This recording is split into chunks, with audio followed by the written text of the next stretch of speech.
What if I told you Jeremy Clarkson didn't build a brewery to make money but ended up making millions anyway? What started as a practical farming problem quickly became a business experiment that spiraled into something much bigger. Clarkson didn't follow industry advice, he ignored conventions, and somehow that chaos turned into a tightly controlled, highly profitable empire.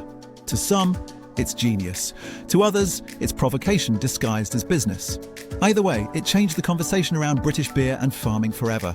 Before we move on, hit like and subscribe so you don't miss what comes next. Because the deeper you go into this story, the clearer it becomes. This brewery was never supposed to succeed.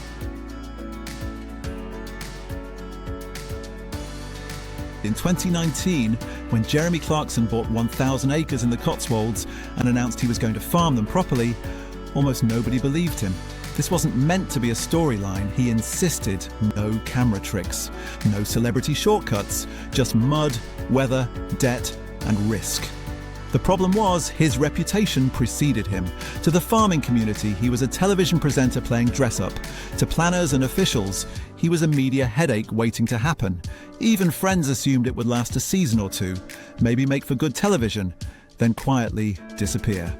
Clarkson leaned into the scepticism, but privately he understood what he was taking on. British farming margins were collapsing. Small operators were being squeezed out by scale and paperwork. And he was stepping into that reality at nearly 60, with no safety net other than stubbornness. What nobody saw at the time was that this decision wasn't about farming at all. It was about control. And once you choose that path, there's no easy way back.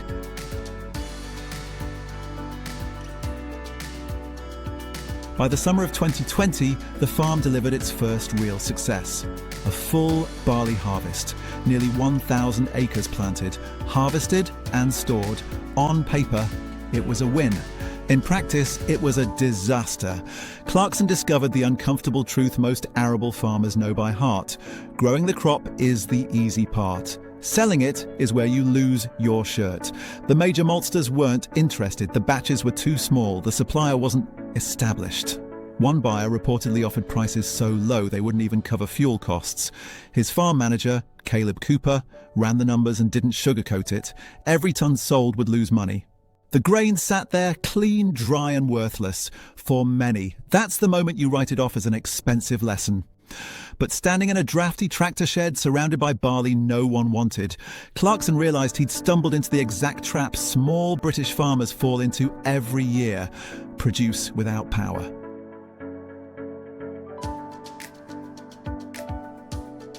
That was the first real shock.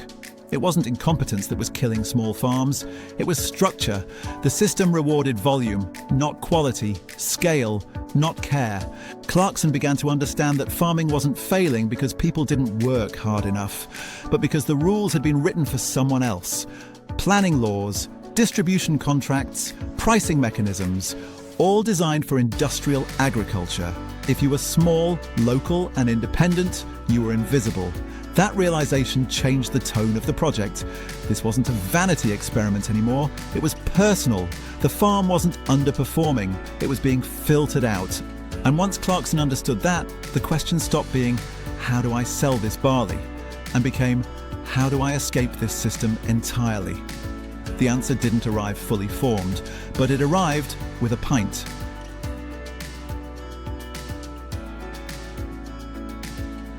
Late in 2020, surrounded by barley he couldn't sell and pubs he knew were closing at record rates, Clarkson asked a question that sounded absurdly simple.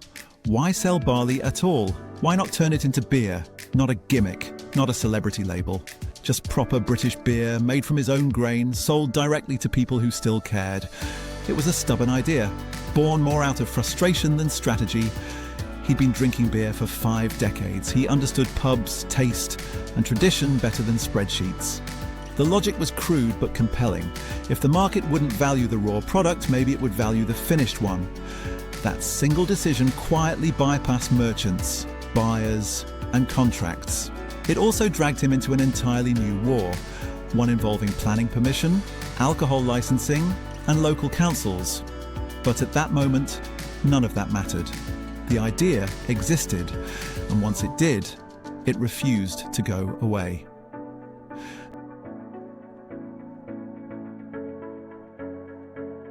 The first proper batch arrived in 2021, and almost immediately, something unexpected happened. It sold out, not slowly, not politely, quickly, thousands of bottles gone in days, no national advertising, no supermarket deals, just direct demand. People weren't buying because it was Clarkson's beer. They were buying because it tasted like something familiar that had been disappearing. Proper, bitter, honest strength. No nonsense. That tiny win changed everything. It proved there was still an appetite for British beer made the old way. It also proved something more dangerous, that bypassing the system actually worked. Within a short period, repeat batches followed, volumes increased, and by 2023, the operation behind what became Hawkstone Brewery was producing millions of bottles a year. What began as an act of stubborn defiance had become proof of concept, and proof attracts attention, not all of it welcome.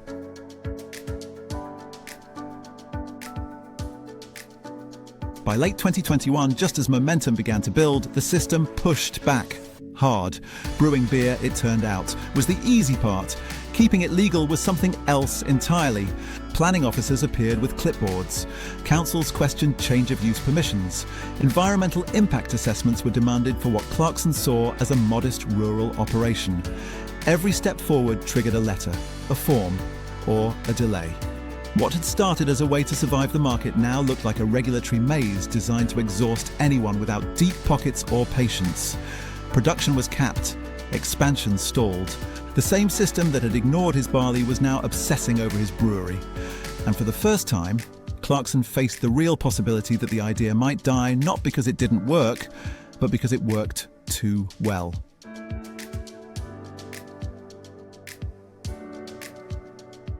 It became clear that bureaucracy, not competition, was the real antagonist. The rules weren't written to encourage small producers to grow, they were written to contain them. Licensing regimes assumed large industrial brewers. Planning frameworks treated rural enterprise as a nuisance rather than a necessity. Every decision seemed disconnected from reality on the ground. Clarkson wasn't fighting rivals. He was fighting forms. Appeals dragged on for months. Conditions contradicted each other. One approval cancelled out another. For many farmers, this is where ambition quietly ends. You comply, scale back, or walk away. But Clarkson had something most didn't: a platform, an audience, and a refusal to be quietly squeezed out. The delays only sharpened his resolve. If the system wanted to slow him down, he'd make the process visible, and that visibility would become leverage.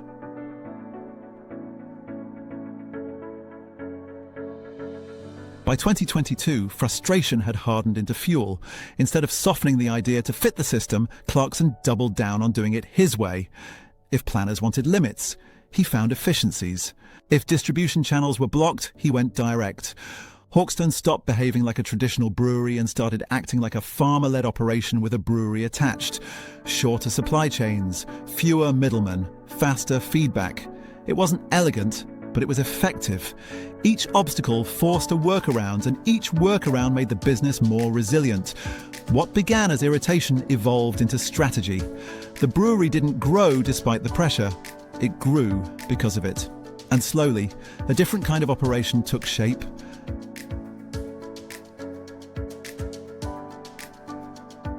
By 2023, the brewery had become something deliberately unpolished. No visitor centre gloss, no corporate branding language, just production lines built for volume and reliability. The focus wasn't scale for its own sake, but control. Control over ingredients, control over margins, control over how fast or slow things moved. Output climbed into the millions of bottles annually, supplying pubs, online orders, and retailers without surrendering ownership or identity. This wasn't a Silicon Valley startup chasing disruption. It was a stubborn rural business designed to survive interference. And it worked. Every bottle represented barley that would otherwise have been undervalued. Every delivery bypassed a system that had once shut him out. The brewery wasn't breaking rules. It was exposing how fragile they were.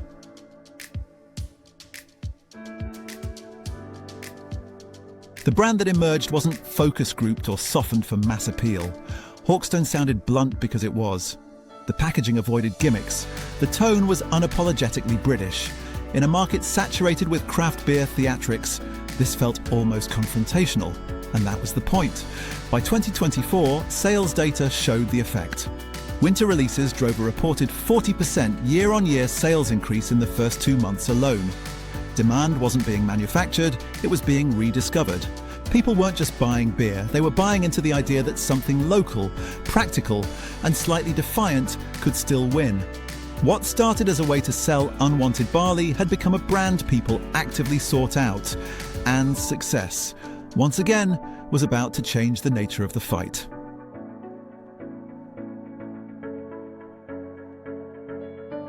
By 2023, it was clear that people weren't buying the beer for its ingredients list. They were buying the story wrapped around it. Every bottle carried the subtext of survival, of a farmer refusing to be priced out, of rural Britain pushing back quietly against consolidation. Customers talked about where the barley came from, not the alcohol percentage. Pubs stocked it because drinkers asked for it by name. Online sales surged because buyers felt they were participating in something, not just consuming it. This wasn't lifestyle branding, it was narrative gravity. The brewery had become a way for people to express frustration with a system that felt distant and indifferent. And that connection proved stronger than any traditional marketing spend. The more authentic the operation stayed, the faster it grew. But with that visibility came consequences.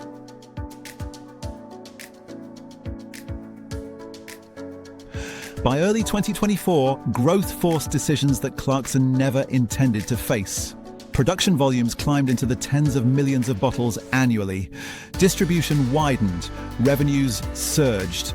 Industry analysts began estimating the brewery's valuation at around $75 million, with year-on-year growth accelerating. In January and February alone, sales were reported to be up 40% compared to the previous year, driven almost entirely by seasonal releases. What began as an escape route had turned into a serious commercial force. Scaling up meant more staff, more logistics, more scrutiny. The project had outgrown its original purpose. And with scale came exposure to regulators, competitors, and critics eager to frame the success as hypocrisy. Clarkson was no longer the underdog with a shed and an idea. He was now a threat.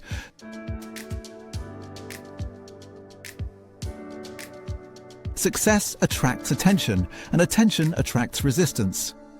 Established players questioned the model. Campaigners accused the project of greenwashing. Councils revisited permissions already granted. Media narratives shifted tone.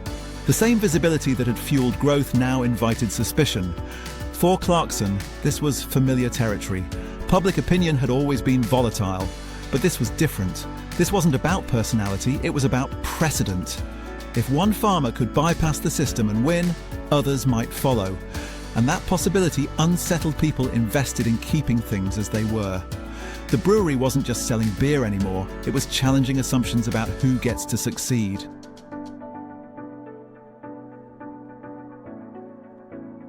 Somewhere along the way, the project stopped being about Clarkson entirely.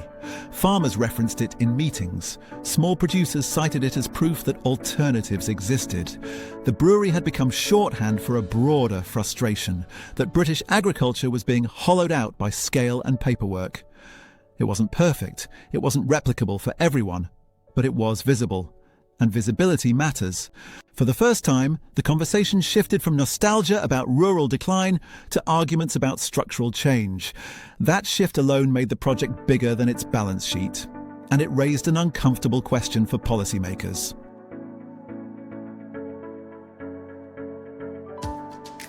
If one stubborn individual, armed with barley, a platform and a refusal to comply quietly, could build a $75 million business, how many others had been quietly filtered out? How many ideas never made it past a planning desk? How many farms failed not because they were inefficient, but because they were small? The brewery didn't answer those questions, it exposed them. And once exposed, they were hard to ignore. Every success metric sharpened the contradiction. The system claimed to support rural enterprise. The evidence suggested otherwise.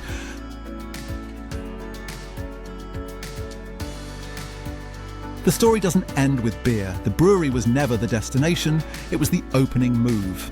What comes next is a larger, messier confrontation about food security, land use, and who controls the means of production in modern Britain. Clarkson didn't set out to build an empire, he set out to solve a problem in front of him. In doing so, he revealed how fragile the rules really are when someone refuses to accept them. And the next battle, whatever form it takes, won't be about hops or barley. It will be about whether independence still has a place in a system built to eliminate it.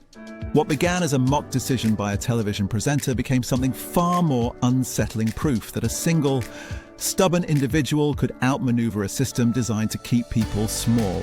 From unsellable barley in a drafty shed to a brewery worth tens of millions, this wasn't a business master plan. It was survival, scaled up. And in the process, it exposed just how fragile the rules become when someone refuses to play along quietly. But this story is only one side of a much bigger picture. Next, we're stepping inside another British empire, one built not from defiance in a field, but from pubs, pricing power, and ruthless efficiency to see how a very different kind of outsider reshaped an entire industry on a far larger scale. If you enjoyed this story, hit like, subscribe, and tell us in the comments what this journey made you think about modern Britain. Thanks for watching, and we'll see you in the next video.